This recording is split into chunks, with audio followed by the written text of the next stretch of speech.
press the bell icon on the YouTube app and never miss another update.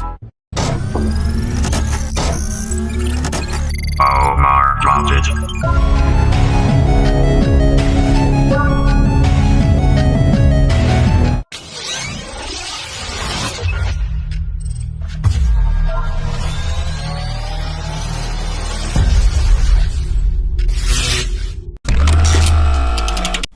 India and Russia have been long-standing defense trade partners, and the two nations signed an agreement on the sale of 5 S400 systems for 54,000 crore rupees in October 2016.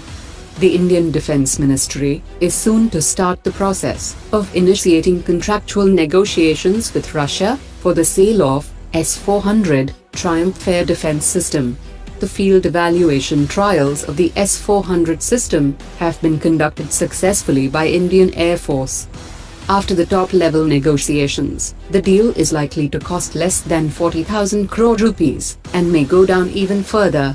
The Russian missile system would be used by the Indian Air Force, along with the other new air defense systems coming up in the country, including the India-Israel joint venture, medium-range surface-to-air missile system, and the Spider systems that India recently acquired from Israel for $2 billion.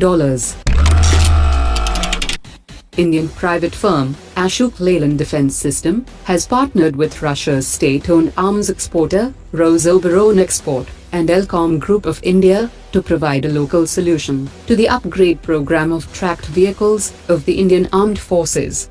The partnership has been struck in anticipation of a mega project worth billions of dollars for upgrading hundreds of BMP-2 infantry combat vehicles of the Indian Armed Forces. According to sources, the upgradation of BMP-2 infantry combat vehicles will include increasing the mobility, with change in engine, transmission, gunner sighting with day and night capability, ATGM level of protection, future combat systems and other features. Ashok Leyland Defense System will also compete for the Armored Fighting Vehicle project, which will be manufactured in India under the new strategic partnership model. India and Japan have decided to ramp up their defense cooperation with more bilateral combat exercises and with exchanges and collaboration in military and dual-use technologies. The armies of India and Japan will conduct joint exercises for the first time in 2018.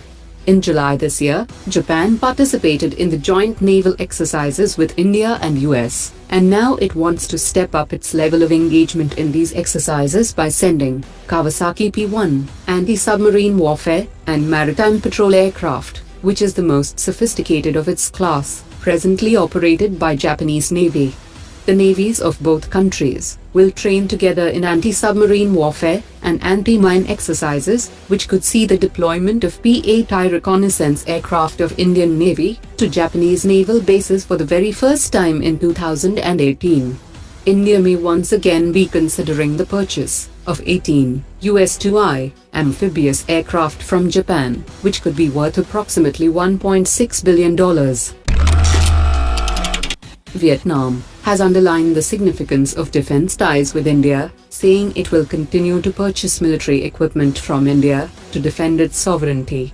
Vietnam's ambassador to India has said that Vietnam would continue to seek greater Indian role in exploring oil and gas blocks off the coast of Vietnam in South China Sea, despite the opposition from China, as these fell in Vietnam's exclusive economic zone. The expansion of defense relations with India plays an important role in uplifting the defense capacity of Vietnam. Not only Vietnamese naval officers, but also Air Force personnel are being trained in India. He also added that, with $100 million line of credit, we are going to receive some patrol boats from India. With $500 million line of credit, as announced by India earlier, we can purchase more equipment from India. In short, India helps us to improve our defense capacity in many ways. The Trump regime has informed the Congress that it strongly supports transfers of F-18 and F-16 fighter proposals put forth by Boeing and Lockheed Martin respectively. Alice Wells, Acting Assistant Secretary of State for the South and Central Asian Affairs, told that US needs India to be a net security provider in the Indo-Pacific, as the region serves as the fulcrum of global trade and commerce, with nearly half of the world's 90,000 commercial vessels, many sailing under the US flag, and 2/3 of traded oil traveling through the region. She also added that US exports to India supports more than 260,000 American jobs across all 50 states. India's state gas utility signed a 20-year supply agreement with US-based LNG producer Cheniere Energy and has already taken delivery of multiple shipments. Of this material